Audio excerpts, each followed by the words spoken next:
After watching that video, there's one other thing that I want to take a minute to show you, and that is how to make things appear and disappear on a page. So for instance, I have this picture, and it's pretty common, especially with banners, because if you have a layout like this, you may have a section of graphics or photos or a banner that you want to show. However, when it gets smaller, you may want to have something else totally show.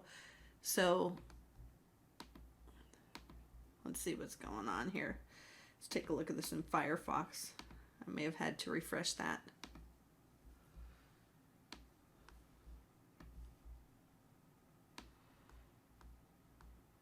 And there.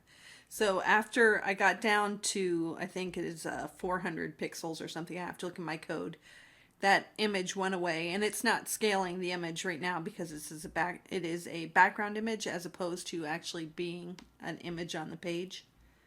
So it's there. I get down to 400 pixels, I believe, and it goes away. So let's talk about how that happens. Here I have just a basic HTML page, nothing too fancy.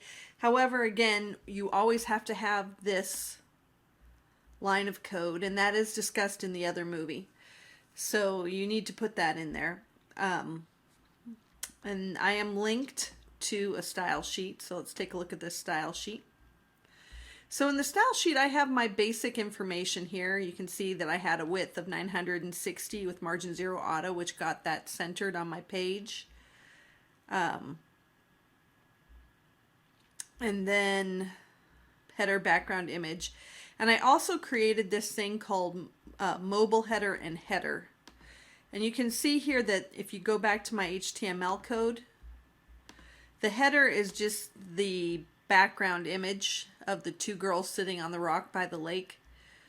And this is that mobile header. It has an ID. Here I'm using HTML5 semantic code, so it's just a tag. So I don't need a hashtag or a point. Here I'm using an ID, so I do need a hashtag, and it's called mobile header. I don't want this hello world to appear in the very beginning. I only want it to appear whenever the page is less than, 400 pixels wide. So what you use to turn things on and off is, you can see here that I say mobile header, since I don't want it to appear in the very beginning. So here, before I'm using any media queries, I put in the basic information, the background color, the font color, and then I display none. You probably see display block. That is the opposite. That makes things appear. If you use visibility hidden and visibility display, I can't remember, visibility hidden and visibility visible or something like that, whatever they are, the things turn on and off, but they still hold a place in your page, so they kind of mess things up. So this display none is actually more handy than that. Okay, so I have that display none. This was just so that I put this in so that once my screen got to be less than 960 pixels, my container shrinks down with it. That's kind of beside the point at this point. It was just that the margins and things were bugging me a little bit. This is so whenever the screen or the viewport gets less than 400 pixels, my container is now 100. It's not 960. Oh, that's why I put this up here, because I didn't want my container to always be 960. Here the container is now 100%, and I am turning on that mobile header, that hello world, and I am turning off the header that is a picture of the two girls. So that happens when the screen is at a max of 400 pixels. Let's take a look again at how that works.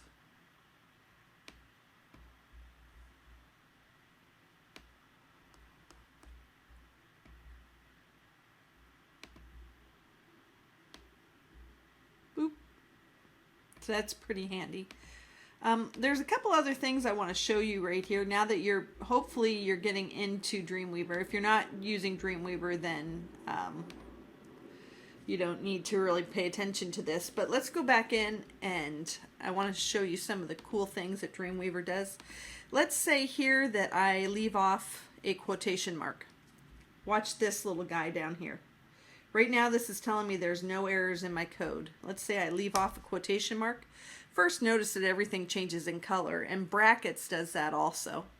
But now I have a little red X here. So if I open that up, it says, hey, something is wrong. And so I can tell here that something is wrong on line 12. That's really not a really good descriptor. Sometimes it'll say that you need to have the matched line. But when I do this and I put this in, it fixes all of those errors. So that's a good way to always check up on yourself. Another thing that I want to show you is that if you have, if you want to see what your responsive site looks like on a telephone, take a look at this device preview, and if you have an Adobe Cloud account, it will generate for you a QR code, and you can go ahead and open that up with your telephone. I can't show you. If you have a QR reader, you just take a picture of that and it will open up with your phone or another device, and you can see what it looks like on multiple devices. So that's another benefit of using Dreamweaver and having an Adobe Cloud subscription. Otherwise, you just have to kind of connect your phone to it, and it gets a little bit more complicated. But that is all that we have going on. So have fun with this. It's a lot of fun. You're starting to get into the real power, meat and potatoes of web design now.